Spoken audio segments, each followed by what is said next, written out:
15 अगस्त से पहले बड़ी साजिश का खुलासा। अलग अलग फोन कॉल से प्रधानमंत्री को झंडा फहराने से रोकने की जा रही अपील। सीतापुर से बीजेपी विधायक सुरेश राही को आया धमकी भरा फोन। राम मंदिर के शिला पूजन के बाद सुर्खियों में अयोध्या में बनने वाली मस्जिद। मंत्री मोहसिन रजा ने दोहराया, बाबर के नाम पर मस्जिद बर्दाश्त नहीं, बोले मोहम्मद साहब के नाम पर मस्जिद बनाई जाए।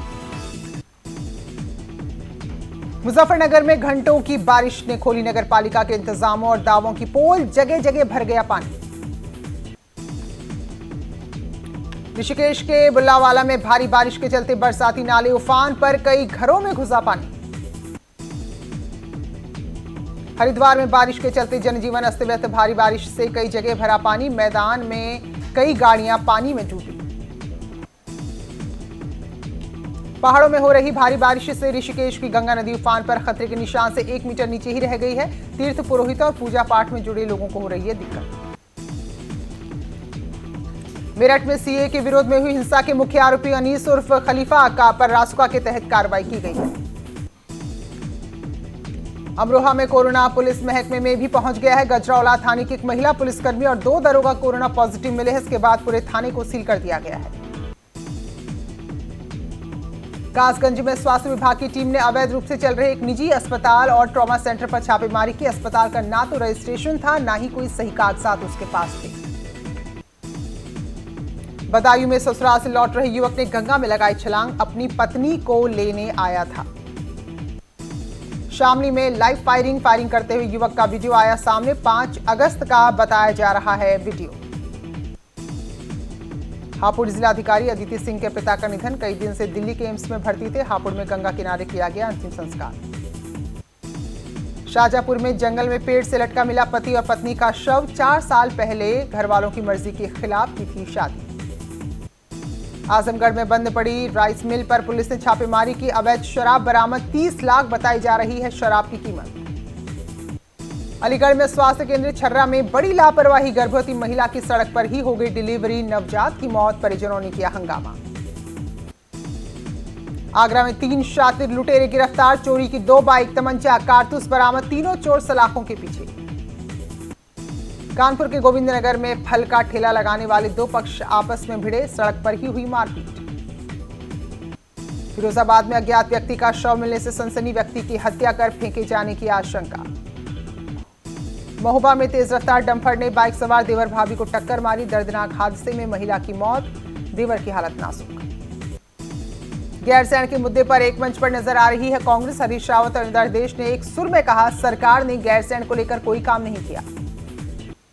देहरादून नगर निगम की एक और कोरोना को लेकर कहीं कोई सक्रियता नहीं दिखाई दे रही है, तो वहीं अब अपना खजाना भरने के लिए महामारी काल में लोगों पर हाउस टैक्स बढ़ा दिया है। न्यूज 18 की खबर का बड़ा असर हुआ है। कोविड फंड को लेकर अब बीजेपी अध्यक्ष बंशीधर भगत ने 30% कटौती का पत्र विधानसभा अध्यक्ष को सौंपा है। एग्री इंफ्रा फंड के लिए मुख्यमंत्री त्रिवेंद्र सिंह रावत ने प्रधानमंत्री नरेंद्र मोदी का आभार जताया। कहा कि इस फंड से कृषि क्षेत्र को मजबूती मिलेगी और गांव की अर्थव्यवस्था को भी रफ्तार दी जा सकेगी। अगस्त क्रांति की 78वीं वर्षगांठ के मौके पर कोटद्वार में स्वतंत्रता संग्राम सेनानी मुरली सिंह रावत को सम्मानित किया गया। प्रधानमंत्री ने एग्रीकल्चरल इंफ्रास्ट्रक्चर फंड के तहत वित्तीय सुविधाओं का ऐलान किया है। प्रधानमंत्री ने वीडियो कॉन्फ्रेंसिंग के जरिए किसान योजना की अलग अलग सुविधाओं का ऐलान किया। तो प्रधानमंत्री ने किसानों को सौगात दी है। 1 लाख करोड़ की योजना का शुभारंभ हुआ है। प्रधानमंत्री ने कहा, योजना से गांव में किसानों के समूहों को, किसान समितियों को, एफपीओस को और वेयर हाउसेस बनाने के, कोल्ड स्टोरेज बनाने के लिए मदद मिल सकेगी। रक्षा मंत्री राजनाथ सिंह का बड़ा ऐलान। देश को रक्षा के क्षेत्र में आत्मनिर्भर बनाने के लिए 101 उपकरणों के आयात पर पाबंदी लगा दी गई है। मायावती ने कहा, हम सपा से ज्यादा भव्य परशुराम की प्रतिमा लगाएंगे। भगवान परशुराम के नाम पर हॉस्पिटल बनाएंगे। मायावती ने सपा पर हमला बोलते हुए कहा, अखिलेश ने अपने शासनकाल में परशुराम की प्रतिमा क्यों नहीं लगाई? परशुराम के नाम पर समाजवादी पार्टी ब्राह्मण राजनीति कर रही है। वहीं मायावती ने राम मंदिर पर कहा कि राम मंदिर पर राजनीति करना गलत है। राम मंदिर की नींव राष्ट्रपति रखते तो अच्छा होता। मायावती ने प्रेस कॉन्फ्रेंस के दौरान राज्य सरकार पर भी निशाना साधा। कहा, बीएसपी शासनकाल में यूपी ने कानून का राज देखा है। कानपुर के विकास दुबे कांड पर मायावती ने कहा कि विकास दुबे की आड़ में ब्राह्मणों को यहां पर प्रताड़ित किया जा रहा है। अपर मुख्य सचिव गृह और यूपीटा के सीईओ अवनीश अवस्थी ने आजमगढ़ में निर्माणाधीन एक्सप्रेसवे का हवाई और स्थलीय निरीक्षण किया। गाजीपुर भी पहुंचे अवनीश अवस्थी, पूर्वांचल एक्सप्रेसवे निर्माण कार्य का जायजा लिया। अयोध्या में बीएड संयुक्त प्रवेश परीक्षा सोशल डिस्टेंसिंग के बीच पूरी हुई। 43 केंद्रों पर लगभग 22,000 अभ्यर्थियों ने दी परीक्षा। मिर्जापुर में 7 केंद्रों पर बीएड प्रवेश परीक्षा में कोरोना से बचाव का खास ख्याल रखा गया। सैनिटाइजेशन के अलावा छात्रों की थर्मल स्क्रीनिंग भी की गई। उधर हमीरपुर में भी 1300 परीक्षार्थियों ने 4 परीक्षा केंद्रों में सोशल डिस्टेंसिंग का पालन करते हुए परीक्षाएं दी। वहीं सहारनपुर में 8 परीक्षा केंद्रों पर बीएड की प्रवेश परीक्षा पूरी की गई। प्रयागराज में भी परीक्षा का आयोजन हुआ। मास्क लगाकर छात्र यहां पर पहुंचे थे। गोरखपुर में बीएड प्रवेश परीक्षा में 25,000 से ज्यादा अभ्यर्थियों ने परीक्षा दी। मेरठ में बीएड परीक्षा के दौरान फिजिकल डिस्टेंसिंग की जमकर धज्जियां उड़ाई गई और साबुन से हाथ धुलने को लेकर छात्र परेशान दिखे।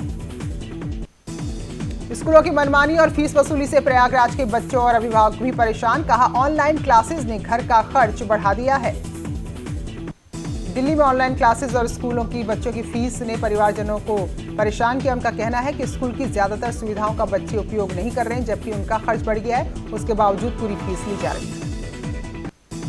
वहीं वाराणसी में भी स्कूलों की मनमानी से अभिभावक परेशान है। कहा है कि ऑनलाइन क्लासेस स्कूल का पैसा बच रहा है, जबकि उनका खर्च बढ़ गया है। गाजियाबाद में भी स्कूलों की फीस की डिमांड से अभिभावक परेशान है। उनका कहना है कि फीस को कम करा जाए। मुरादाबाद में एंटीजन टेस्ट में कोरोना पॉजिटिव निकले मरीज ने डॉक्टर पर लगाया गंभीर आरोप। पॉजिटिव आने के बाद भी 2 घंटे पुलिस चौकी में बिठाए रखा। मेरठ में शराब ठेके के बाहर महिलाओं ने भजन गाया। भजन गाकर महिलाओं का कहना है कि किसी भी कीमत पर वो अपने इलाके में शराब की दुकानें नहीं खुलने देंगी। हाथरस में मोबाइल खरीदने को लेकर 2 पक्षों में मारपीट। गर्म खौलते दूध से किया हमला। कई लोग बुरी तरह झुलसे। कानपुर में बदहाल दिखी स्वास्थ्य सेवाएं। दर्द से तड़प रहे मरीज को लेने पहुंची एम्बुलेंस बंद हुई। काफी कोशिशों के बाद भी नहीं हो सके स्टार्ट। 55 घंटे के लॉकडाउन के दूसरे दिन मुरादाबाद में नियमों का जमकर उल्लंघन किया गया। चौराहों पर भीड़ नजर आई और बगैर रोक टोक, बगैर मास्क के लोग आते जाते दिखाई दिए। फिरोजाबाद में लेखपाल की पुलिस ने जमकर पिटाई कर दी। राम मंदिर शिलान्यास की खुशी में लेखपाल पटाखे जलाकर खुशी मना रहा था। चंदौली में सवारियों से भरी बोलेरो खड़े ट्रक से टकराई। 2 लोगों की मौत, 3 लोग घायल। कानपुर देहात में झाड़ियों में मिला महिला का शव। पुलिस छानबीन में जुटी। रेप के बाद हत्या की आशंका। कानपुर में शास्त्री नगर के पास गार्डन सोसाइटी से कुछ ही कदमों की दूरी पर बियर बार बंद कराने को लेकर महिलाएं सड़कों पर उतरी। देवरिया जिले में सिंचाई विभाग के बाढ़ खंड का कारनामा। बंधों को बचाने के लिए जिलों में सैकड़ों हरे पेड़ों की दी जा रही है बलि। गोरखपुर में मदन मोहन मालवीय विश्वविद्यालय के गेट पर सोशल डिस्टेंसिंग की धज्जियां उड़ी। बीएड प्रवेश परीक्षा के दौरान छात्रों की लगी जमकर भीड़। मास्क लगाने की सख्ती के बावजूद देहरादून में अधिकतर लोग बगैर मास्क के ही नजर आ रहे हैं। हरिद्वार में मोतीचूर रेंज से सटे गांव में हाथियों का आतंक। जंगल से निकले खेत में मचाया उत्पात। वन विभाग की टीम ने जैसे तैसे भगाया। लखीमपुर खीरी के दुधवा टाइगर रिजर्व से टाइगर की मस्ती का वीडियो वायरल हुआ है। वन विभाग की जीप के सामने टाइगर नजर आ रहा है। कानपुर में मोबाइल के टावर पर चढ़ा युवक। मौके पर पहुंची पुलिस ने समझा बुझाकर नीचे उतारा। लखनऊ में गैंगस्टर हनुमान पांडे के एनकाउंटर को लेकर एडीजी प्रशांत कुमार ने की प्रेस कॉन्फ्रेंस। कहा, राकेश पांडे का लंबा आपराधिक इतिहास रहा है।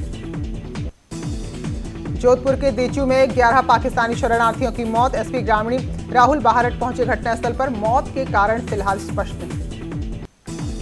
पिथौरागढ़ में एनएसयूआई के कार्यकर्ता के पिता की मौत की जांच की मांग तेज हुई है। विधायक हरीश धामी की मौजूदगी में कार्यकर्ताओं ने एडीएम को ज्ञापन दिया। लखीमपुर खीरी की कोतवाली पुलिस ने 3 इनामी बदमाशों को गिरफ्तार किया। तीनों में से एक पर 15,000 और 2 पर 10-10 हजार का इनाम घोषित। मेरठ में पुलिस और बदमाशों के बीच हुई मुठभेड़। गोली लगने से एक बदमाश घायल। थाना पल्लवपुरम पुलिस ने बदमाशों को गिरफ्तार किया।